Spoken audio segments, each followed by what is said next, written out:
Turvallisuuskomitean tehtävänä on muun muassa seurata ja yhteensovittaa kokonaisturvallisuuden toteutumista alue- ja paikallistasolta aina kansallisen ja kansainvälisen yhteistyön tasolle asti.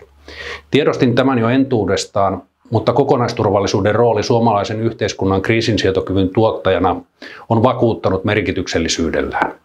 Asian laajuudesta huolimatta ilmiötä on onnistuttu lähestymään johdonmukaisesti, mikä on osoitus sekä mallin toimivuudesta että komitean jäsenten sitoutuneisuudesta.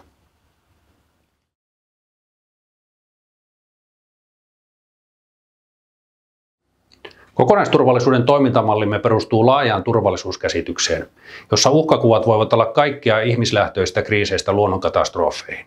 Mallissamme yhteiskunnan elintärkeät toiminnot pyritään turvaamaan viranomaisten, elinkeinoelämän, järjestöjen ja kansalaisten yhteistyöllä.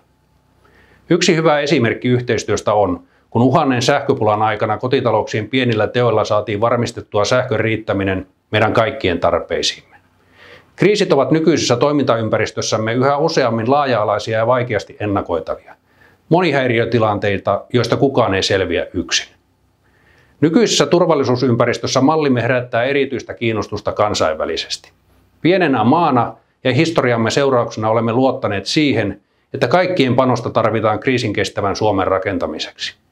Toimintamallimme suurimpia vahvuuksia ovat yhteistyöhön perustuva vahva keskinäinen luottamus ja sen yksilölähtöisyys.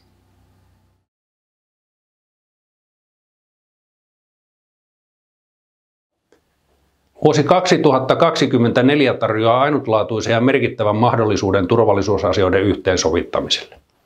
Vuoden aikana loppuun saatettavassa yhteiskunnan turvallisuusstrategian uudistamistyössä tullaan huomioimaan toimintaympäristömme muutokset, hyödyntämään viime vuosien kriiseistä saatuja oppeja sekä yhteensovittamaan kokonaisturvallisuuden mallimme muut keskeiset turvallisuuskokonaisuudet ja kansainväliset velvoitteemme yhtenäisen, vankan ja selkeän kokonaisuuden varmistamiseksi.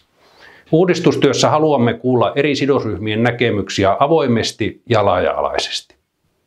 Turvallisuuden kehittäminen edellyttää pitkäjänteistä ja määrätietoista otetta. On hyvä muistaa, ettei kriiseihin varautumiseen ja vastaamiseen liittyvä työ tule koskaan valmiiksi. Kokonaisturvallisuuden timantti on pidettävä jatkuvasti paineenalaisena.